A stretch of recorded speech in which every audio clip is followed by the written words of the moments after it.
What's going on, everybody? We're going to do Hot Mess Discipleship, episode 9. So we're going to talk about judgment.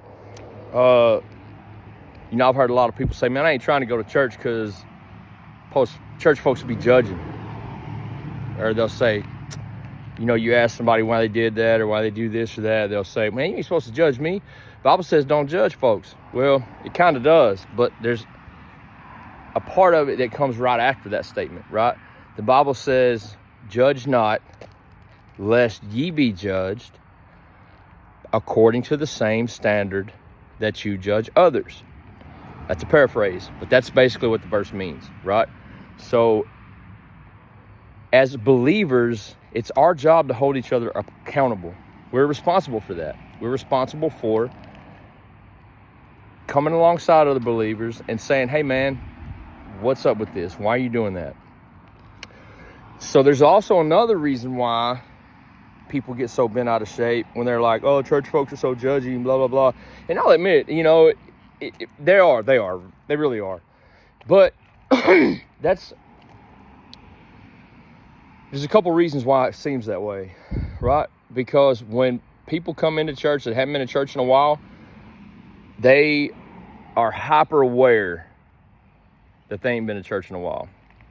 So they will feel some type of way, whether they're being judged or not. They perceive that because they haven't been in church in a while, or they got some unconfessed sin in their life, or whatever, right? So, or they're just using it as an excuse not to go to church. But it's not just church people that are judgy; it's everybody, right? So you can't just say church folks are judgy. Everybody's judgy. So judgment is just part of life. What we have to do through the process of becoming better Christians, that's a big word, sanctification. That's a big word for being more Christ-like, right? That's the walk of a Christian. That's what you do. You become sanctified as you grow in your faith. Well, there's a difference in judging somebody and being concerned for them, being concerned for their well-being, or just being nosy or whatever, right? It's a heart issue. So if you're judging somebody with the correct heart posture, maybe it needs to happen. Or if you're being judged with the correct heart posture, maybe it's you that needs to make a difference, make a change in your heart, in your mind, saying, well, maybe I do have a blind spot here, or maybe I am screwing this up, or maybe I am at fault. Because guess what? You're probably at fault. I'm at fault. Everybody's at fault because none of us are perfect. So that means we need people in our life to come up to us and say, hey, you might want to rethink this. Or, hey man, get your head out of your butt. Straighten up. Why are you acting like that? You're supposed to be a Christian, blah, blah, blah. So, excuse me. So judgment is not bad. It's how you approach it and how it's received. Because a lot of times, if you point out somebody's flaws, they're not going to want to hear it. And that makes them have an attitude problem.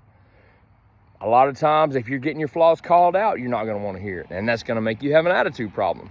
So judgment is not the issue. The heart is the issue. The heart's always the issue. If somebody's telling you something that you don't want to hear, you might need to listen.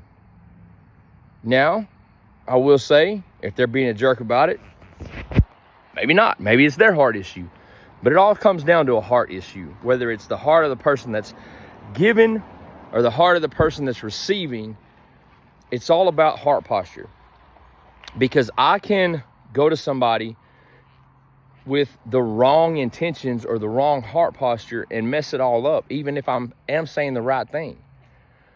So we just got to be careful about how we give criticism and how we receive criticism. Because some people are just trying to be a jerk. And if that's the case, stop doing it. Don't be a jerk. You're giving other Christians that are caring and trying to do the right thing a bad name by being a jerk. So stop it. I love you guys, but stop. We got to love each other. We got to try to help build each other up. Because here's the thing. None of us are better than another one. Not one.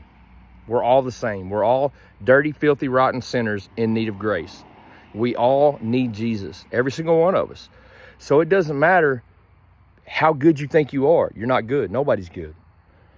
it doesn't matter how well you think you got it figured out, because you don't got it figured out. So that's the deal, right? We just got to be careful about how we judge others. We're not supposed to be judges, quote unquote. We're supposed to be fruit inspectors, because we'll be able to tell other believers by the fruit they have in their life. We'll be able to tell other believers by the things that we see them do, the words we hear them say. That's what we need to be looking at. And if it's not adding up, then we need to come alongside them and say, hey man, the way that you're acting and what you're saying, like you're saying you're a believer, you say you follow Christ, but what you're doing is not really showing me that. Like, how can we get this right? How can I help you, man? What's going on? Is there really been a heart change in your life? So we got to start digging a little bit deeper, but we got to do it the right way, because we need to build each other up and not tear each other down. So I hope all this makes sense. If you got any questions, leave them in the comments. But as always, man, I love you guys. Talk to you next time.